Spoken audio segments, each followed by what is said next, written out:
అందరికి నమస్కారం. ముందుగా జిల్లా అధ్యక్షులు అనంత వెంకటరామరెడ్డికి నా నమస్కారాలు.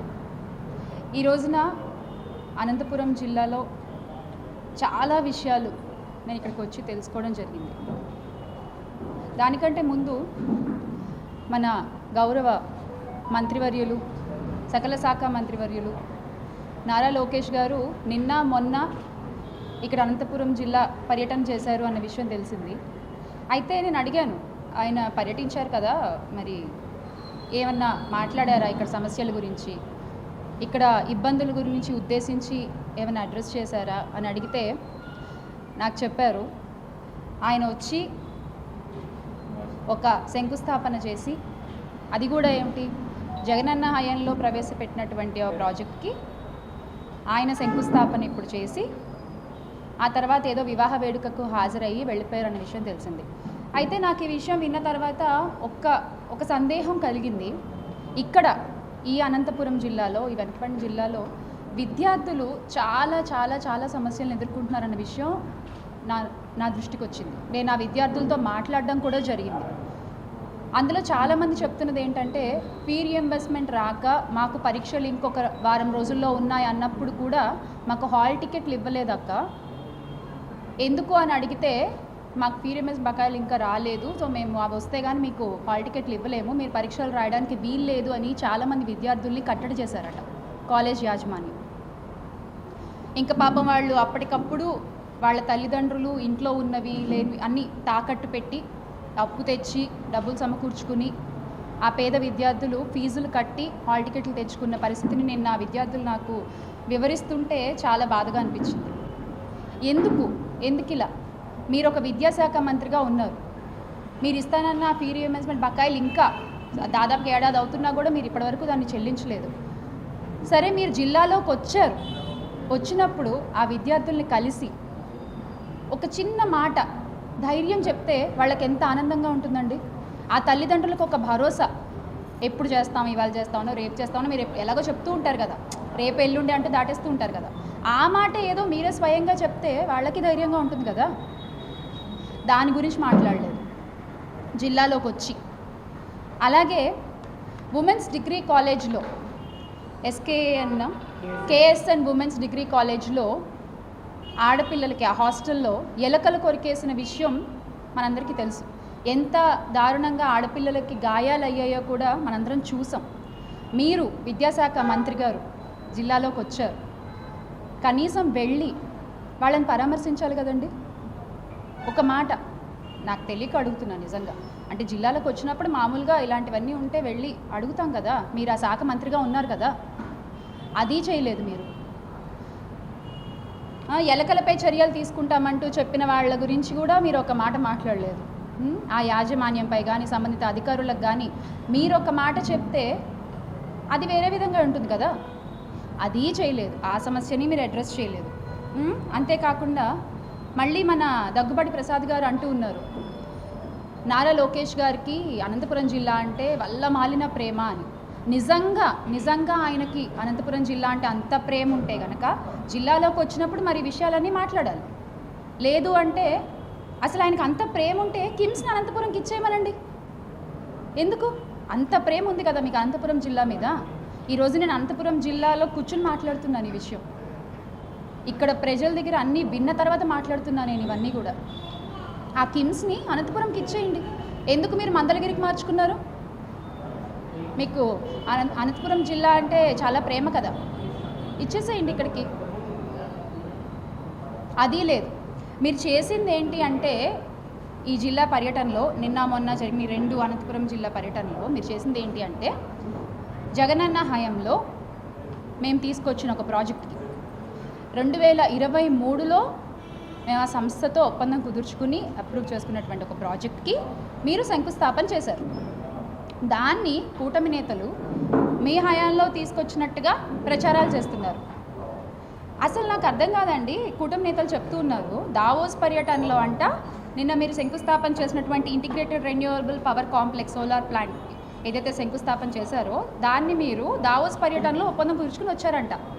అసలు దావోస్ వల్ల, దావోస్ పర్యటన వల్ల మన రాష్ట్రానికి ఒక్క పెట్టుబడి కూడా, ఒక్క రూపాయి పెట్టుబడి కూడా రాలేదన్న విషయం దేశం అంతటికీ తెలుసు. అలాంటిది మీరు ఇలా అబద్ధాలు ఎలా ఆడగలరు? ఎలా అసలు ఎలా? అంటే 22,000 కోట్ల వ్యయంతో నిర్మితమవుతున్న ఈ ప్రాజెక్టు జగనన్న హయాంలో ప్రవేశపెడితే అది మీది అని మీరు అలా అబద్ధాలు ఎలా చెప్పుకోగలరండి? ఇది ఎంతవరకు సమంజసం అసలు? అంటే ఈ ప్రాజెక్టు, అలాగే ఏపీ జెన్కో అండ్ ఎన్హెచ్పిసి వాళ్ళు 50-50 షేర్తో స్టార్ట్ చేసేటువంటి 950 మెగావాట్స్ హైడ్రా పవర్ ప్రాజెక్టు, ఇవన్నీ కూడా జగనన్న హయాంలో అనంతపురం జిల్లాకి వచ్చినటువంటి ప్రాజెక్ట్స్. అవి మీరు తెచ్చినట్టు మీరు ఈ రోజున అబద్ధాలు ప్రచారాలు చేసుకుంటున్నారు. దేనికన్నా ఒక లిమిట్ ఉంటుంది కదండి. అలా ఎలా చేస్తారు మీరు అసలు? నిజంగా ఇంధన రంగంలో అత్యున్నతమైనటువంటి మార్పులు తీసుకొచ్చింది ఎవరైనా ఉన్నారు అంటే అది వైఎస్ జగన్మోహన్ రెడ్డి గారు మాత్రమే. ఎందుకంటే 2019 నుంచి 2024 మధ్య కాలంలో మొత్తము 22,302 కోట్ల పెట్టుబడులు వచ్చాయి ప్రత్యేకంగా ఈ రంగానికి. దీని కారణంగా 5,300 మందికి ఉద్యోగాలు లభించాయి. ఈరోజు మీరు వచ్చి ఏం చెప్తున్నారు? మీరు ఈ 11 నెలల్లోనూ మీరు ఈ 11 నెలలు ఇస్తారన్న హామీలు ఎలాగో ఇవ్వలేదు, గాలి వదిలేశారు. దానికి పైగా ఈ గాలి మాటలేంటి? మేము తీసుకొచ్చాము ఈ ప్రాజెక్ట్ అని. నేను ప్రూఫ్స్తో సహా మాట్లాడుతున్నాను. చూడండి, రెన్యూ పవర్కు వైఎస్ జగన్ గారు నాంది పలికారు, మీరు కాదు, కూటమి నేతలు కాదు. మరొక్కసారి విత్ ప్రూఫ్ మాట్లాడుతున్నాను నేను. మేము ఇలా ఎస్ఐపిబి ఆమోదం చెందినటువంటి ప్రాజెక్ట్స్ చాలా తీసుకుని వస్తే కొన్ని పట్టాలెక్కాయి మా హయాంలో, కొన్ని ఎన్నికల కోడ్ వల్ల ఆగిపోవడం జరిగింది. ఆ ప్రాజెక్ట్స్కి ఇప్పుడు మీరు శంకుస్థాపన చేస్తున్నారు. మీరు చెప్పుండొచ్చు, ఇది గత ప్రభుత్వం వాళ్ళు తీసుకొచ్చారు, మన ప్రభుత్వంలో మేము శంకుస్థాపన చేస్తున్నాము అని మీరు చెప్పుండొచ్చు. ఎంత బాగుండేది ఆ మాట. మేము తీసుకొచ్చాం, దావోస్ వెళ్ళి తీసుకొచ్చాం. మీరు దావోస్ వెళ్ళి ఏది తీసుకొచ్చారో అందరం చూసాం కదండి. మళ్ళీ కొత్తగా చెప్తారు. మీరు అధికారంలోకి వచ్చి దాదాపుగా ఏడాది పూర్తవుతోంది. ఈ ఏడాది కాలంలో మీరు ఏ హామీలు నెరవేర్చారండి? ఒక్క మాట చెప్పండి నాకు, మీరు ఏ హామీలు నెరవేర్చారు? ఇదే గత ప్రభుత్వంలో మా అధినేత వైఎస్ జగన్మోహన్ రెడ్డి గారు ముఖ్యమంత్రిగా ఉన్నప్పుడు అదే ఏడాది కాలంలోనే తీసుకుందాం. మేము మొత్తం 5 ఏళ్ల గురించి మాట్లాడట్లా. అదే ఏడాది కాలంలోనే మేము అమలు చేసినటువంటి హామీలు, వైఎస్ఆర్ రైతు భరోసా 13,500 ఇచ్చాం, అమ్మఒడి 15,000 ఇచ్చాం, ఫీ రీయింబర్స్మెంట్ 20,000 ఇచ్చాం, వైఎస్ఆర్ నేతన్న హస్తం 24,000. ఇది మొదటి ఏడాది గురించి మాట్లాడుతున్నాను నేను.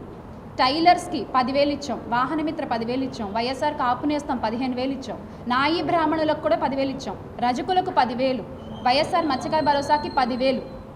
పైవి ఇప్పటి వరకు నేను చెప్పినవి కాకుండా ప్రతి నెల వృద్ధులకు 2,250 రూపాయలు, వితంతువులకు 2,250 రూపాయలు, వికలాంగులకు 3,000, అలాగే డప్పు కార్మికులకు పెన్షన్స్ 3,000. ఇలా ప్రతిదీ మేము చెప్పిన ప్రతి హామీ, మేనిఫెస్టోలో చెప్పిన ప్రతి హామీ జగనన్న మొదటి ఏడాది కాలంలోనే మ్యాక్సిమం పూర్తి చేసాం, ఇస్తూ వచ్చాం. అన్న మాట మీద నిలబడే వ్యక్తి, ఆయన ప్రజలకు ఇచ్చిన మాటను ఆయన నిలబెట్టుకున్నారు. నేను మొదటి ఏడాది కాలం మీ టర్మ్ పీరియడ్ గురించే మాట్లాడుతున్నా. మళ్ళీ మీరు మొత్తం 5 ఏళ్ళు చేస్తుంది ఇప్పుడు చెప్తారండి అనద్దు. మొదటి ఏడాది చేసాము, మొత్తము చేసాం మేము. మీరు మొదటి ఏడాదే గాలికి వదిలేశారు. ఇక తర్వాత పరిస్థితి ఏంటి? ప్రజలకు కూడా అర్థమైంది. ఎలాగో నెక్స్ట్ వీళ్ళు రారు, ఈ 4 ఏళ్ళు ఎలా భరించాలరా బాబు వీళ్ళని అని మాట్లాడుకుంటున్నారు. ఇది నా చెవులతో నేను విన్న మాట ఇక్కడ అనంతపురం జిల్లాలో. మీకు తెలుసు ఎలాగో 4 ఏళ్లలో దిగిపోతారు అని. కనీసం ఈ దిగే ముందైనా ఎంతో కొంత ఈ అనంతపురం జిల్లాకి చేయండి. అది విద్యార్థులకు కానీ, రైతులకు కానీ, ఇక్కడికి వచ్చేటువంటి ప్రాజెక్ట్స్కి కానీ, హాస్పిటల్స్ కానీ, ఏదైనా కనీస అవసరాలు అవి. It's a request. ఏం చేస్తున్నారా అంటే అక్రమ అరెస్టులు, ఎవరు ఎక్కడ దొరుకుతారా, ఎవరిని ఎక్కడ లోపలేసేద్దామా, ఇవి మీరు చేస్తున్నది. నిన్నటికి నిన్న ఐఏఎస్ అధికారి ధనంజయ రెడ్డి గారిది కానీ, అలాగే ప్రభుత్వ అధికారి కృష్ణమోహన్ రెడ్డి గారి అరెస్టులు కూడా మీ రెడ్ బుక్ రాజ్యాంగంలో భాగమే కాదంటారా? కూటమి నేతలు, కూటమి వృద్ధులు, పెద్దలు చెప్పండి, ఇది అక్రమ అరెస్టులు కాదా? రాజకీయ ప్రేరేపిత అరెస్టులు కాదా? ఏదో కక్షతో చేస్తున్నటువంటి అరెస్టులు కాదా ఇవి? అసలు ఉన్నది లేనట్లుగా, లేనిది ఉన్నట్లుగా చూపించడంలో ఆ రావణాసురికి, నరకాసురికి అసలు తీసిపోయే ఎవ్వరు లేరు. మీ తర్వాత ఎవరన్నా ఎంత బాగా సృష్టించగలరంటే లేనివి ఉన్నట్లు, ఉన్నవి లేనట్లు. మీ పచ్చ మీడియా కూడా మీకు అంత బాగా సపోర్ట్ చేస్తుంది. అసలు స్కామే లేని చోట స్కామ్ జరిగిందని చెప్పి అసలు సంబంధం లేని వాళ్ళ పేర్లను అందులో ఇంక్లూడ్ చేసి మీరు ఇవాళ అరెస్టులు చేస్తున్నారు.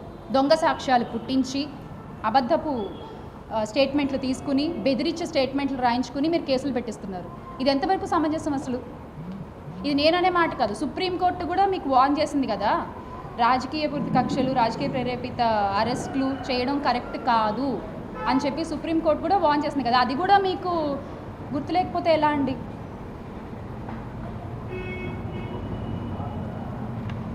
అసలు అంటే ఇదంతా ఎందుకు చేస్తున్నారు అంటే మనసులో కక్ష పెట్టుకున్నారనమాట. స్కిల్ స్కామ్లో అప్పుడు చంద్రబాబు నాయుడు గారు అరెస్ట్ అయ్యి లోపలికి వెళ్ళారు కదా, అదంతా వైఎస్ఆర్ కాంగ్రెస్ పార్టీయే చేసేసింది అని మనసులో కక్ష.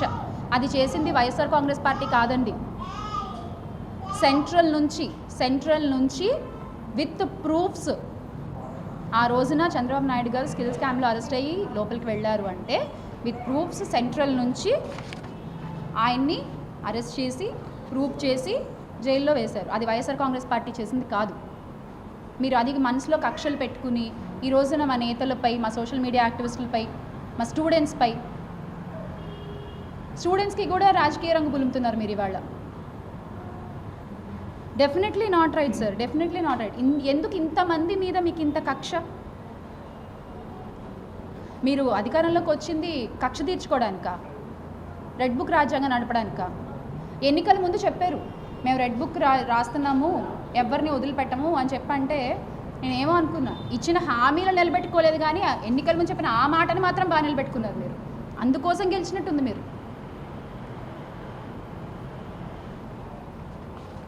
అసలు రాజధాని రింగ్ రోడ్డు కేసు అది నిజం కాదా? చెప్పండి, కూటమి పెద్దలను అడుగుతున్నా నేను. ఇప్పుడు ఆంధ్ర రాజధాని రింగ్ రోడ్ కేసు నిజం కాదా? ఎసైన్డ్ భూముల కుంభకోణం కేసు నిజం కాదా? వాటికి ఆధారాలు లేవా?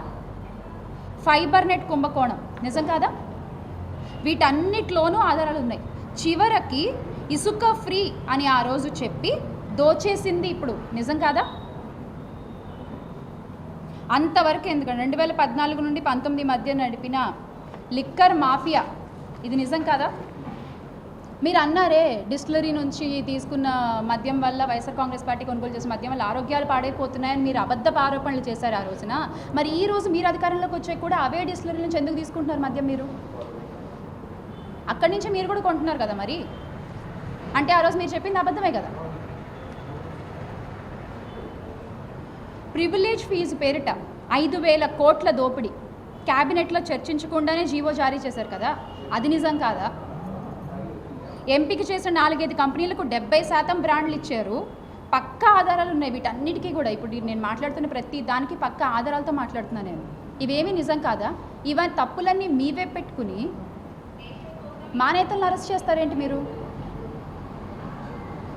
అంటే మీ ప్రభుత్వం ఉంది కాబట్టి మీరు ఏం చేసినా నడుస్తుంది కాబట్టి నడిపిస్తున్నారా? మా జగనన్న అన్నట్టు అధికారం ఎల్లవేళలా ఉండదండి, ఎల్లవేళలా ఉండదు. అది ప్రతి ఒక్కళ్ళు గుర్తుపెట్టుకోవాలి. లిక్కర్ వ్యవహారంపై ఒక పథకం ప్రకారం చంద్రబాబు గారు, ఆయన కూటమి నాయకులు ఎన్నికల ముందు నుంచే ఈ వ్యవహారం అంతా కూడా మొదలుపెట్టేశారు. ఎన్నికల ముందు నుంచే ఇది స్టార్ట్ చేశారు. చంద్రబాబు గారు, ఆయన గ్యాంగ్ లక్షల కోట్ల అవినీతి జరిగిందని అబద్ధపు ఆరోపణలు చేశారు. ప్రభుత్వ ఖజానాకు నష్టం వచ్చిందన్నారు కదా. మరి ఈ ప్రభుత్వం వచ్చి ఏడాది అయింది కదా. మరి ఆ టైంలో ప్రభుత్వ ఖజానాకు వచ్చిన నష్టం ఏంటో, మీరు ఈ ఏడాదిలో వచ్చిన తర్వాత ప్రభుత్వ ఖజానాకు జరిగిన లాభం ఏంటో నేను ఇక్కడి నుంచి క్వశ్చన్ చేస్తున్నాను. మీరు చెప్పగలరా అండి? మీరు చెప్పగలరా? వైఎస్ఆర్ కాంగ్రెస్ పార్టీ అధికారంలో ఉన్నప్పుడు ప్రభుత్వ ఖజానాకు జరిగిన నష్టం ఏంటి, మీరు వచ్చిన తర్వాత జరిగే లాభం ఏంటి? నిజం చెప్పాలంటే మీరు వచ్చిన తర్వాత జరిగిన నష్టమే చాలా ఎక్కువ. ఆ విషయం మీరు మర్చిపోతున్నారు. మద్యాన్ని నియంత్రించిన వైఎస్ఆర్ కాంగ్రెస్ పార్టీ హయాంలో మద్యం ఆదాయంలో ఏటా సగటు వృద్ధి శాతం 8% ఉంటే, ఇంత విచ్చలవిడిగా మద్యం అమ్ముతున్న ఈ ప్రభుత్వంలో ఈ ఏడాది ఫిబ్రవరి వరకు తీసుకున్నట్లయితే కనుక స్టాట్స్ 7.2% మాత్రమే వృద్ధి ఉంది. సహజంగానే ఏటా 10% వృద్ధి ఉంటుంది. అంటే ఇన్నాళ్లుగా టీడీపీ గవర్నమెంట్ చెప్పినవన్నీ కూడా అబద్ధాలు. తేలిపోతుంది కదా ఇక్కడే. 1,000 పక్క వాళ్ళపై చూపించే ముందు మిగతా 4 వేళ్ళు మన వైపు చూపిస్తాయి అన్న విషయాన్ని గుర్తుపెట్టుకోవాలి కూటమి పెద్దలు. ముందస్తు బెయిల్ సుప్రీంకోర్టు తిరస్కరించినప్పటి ఈ కేసులో రాజకీయ పక్షపాతం, కక్ష సాధింపులు ఉన్నాయన్న అంశాన్ని కూడా మనం గుర్తించాలి, ఖచ్చితంగా గుర్తించాలి. సుప్రీంకోర్టు ఈ కేసు చూడగానే చెప్పేసేది, ఇది ఫెయిర్గా అనిపించట్లేదు, ఇది సమంజసంగా అనిపించట్లేదు, దీంట్లో మీ పర్సనల్ ఇంట్రెస్ట్ ఎక్కువ కనబడుతుంది, పర్సనల్ కక్ష ఎక్కువ కనబడుతుంది అని చెప్పి వార్న్ చేశారు. అయినా కూడా మీరు ఈ రోజున ఇంత దారుణాలకు దిగజారుతున్నారంటే మిమ్మల్ని ఏమనాలి అసలు? సాక్షులుగా పిలిచి వాళ్ళ దగ్గర నుంచి తప్పుడు స్టేట్మెంట్లు తీసుకుని అందులో నచ్చని వారి పేర్లను, మీకు నచ్చని వారి పేర్లను మీరు యాడ్ చేసుకుంటూ పోతూ సంతకాలు తీసుకుంటూ కోర్టుల దృష్టికి మీరు చేస్తున్న ఈ అరాచకాలు అన్నీ కూడా కోర్టుల దృష్టిలో ఉన్నాయి. అటు కోర్టులు చూస్తున్నాయి, ఇటు ప్రజలు కూడా చూస్తున్నారు. ఈ కేసులో బెదిరించి భయపెట్టి తీసుకున్న స్టేట్మెంట్లు తప్ప ఎలాంటి ఆధారాలు లేవు. కాస్త ఆలస్యమైనా కూడా ఈ ఆరోపణలన్నీ అబద్ధపు ఆరోపణలు అని చెప్పి ప్రజలు తెలుసుకుంటారు. ఆ నిజం బయటికి వస్తుంది. న్యాయ వ్యవస్థల మీద మాకు నమ్మకం ఉంది. ఖచ్చితంగా ఆ న్యాయస్థానంలో నిజమే గెలుస్తుంది అని మేము నమ్ముతున్నాం. ఖచ్చితంగా ఇంకో మాట నేను చాలా గట్టిగా చెప్పగలను, మళ్ళీ ఆంధ్ర రాష్ట్రం పూర్వ వైభవాన్ని సంతరించుకోవాలి అంటే అది ఒక్క వైఎస్ జగన్మోహన్ రెడ్డి గారి వల్ల మాత్రమే సాధ్యమవుతుంది. Make Andhra great again with Jagan అన్న. జోహార్ వైఎస్ఆర్, జై జగన్. ఇక్కడ నేను ప్రవర్తన గురించి మాట్లాడుతున్నాను. ఒక మహిళా మంత్రిని ఇలా పట్టుకుని మీరు పక్కకి తోసేయడం ఎంతవరకు సమంజసం? ఇది ఒక్కటి చెప్పండి నాకు. ఇది ఒక్కటే నేను అడిగేది, ఇది ఒక్కటే. ఒక మాజీ మహిళా మంత్రిని సుబ్బరాయుడు గారు పట్టుకుని అలా తోసేయడం ఎంతవరకు కరెక్ట్? మాట్లాడుకోవచ్చు కదా, ప్రవర్తించే విధానం గురించి చెప్తున్నాను నేను. ఇక్కడ ఎక్కడన్నా చేయొచ్చు కదా.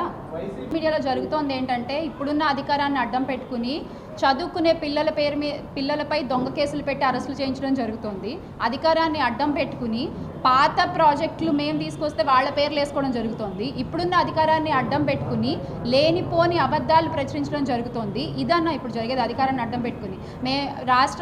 గత 5 ఏళ్ల పాలనలో జగన్మోహన్ రెడ్డి గారు కరోనా లాంటి విపత్కర పరిస్థితుల్లో కూడా ఎక్కడా సంక్షేమ అభివృద్ధి ఆపకుండా నిజమైన ఆదాయాన్ని రాష్ట్రానికి తీసుకొచ్చినటువంటి ఘనత వైఎస్ జగన్మోహన్ రెడ్డి గారికి మాత్రమే దక్కుతుందన్న. మీరు నెంబర్స్ చూసుకుంటే మీకు ఆ విషయం అర్థమవుతుంది. అధికారాన్ని అడ్డం పెట్టుకుని చేస్తుంది ఇప్పటి ప్రభుత్వం. గత ప్రభుత్వం ఏ రోజు చేసిందన్న? ఇప్పుడు విచారానికి సహకరిస్తున్నారు. వాళ్ళ 3 గంటల పాటు విచారించినా 4 గంటలు విచారించినా కోఆపరేట్ చేస్తున్నాము, అంతా బాగుంది. అయినా సరే వాళ్ళు ఎంత ఇటు తప్పు లేదు అని మేము చెప్తున్నా కూడా సిట్ ఏదైతే ఉందో ఆ సిట్ కూడా వాళ్ళదే కదా. వాళ్ళకి కావాల్సిన అధికారులను వేసుకున్నారు కదా దాంట్లో. సో వాళ్ళకి కావాల్సినట్టు చేసుకుంటున్నారు. మనం నిజం ఎంతసేపు మాట్లాడినా ఏం ఉపయోగం ఉంది?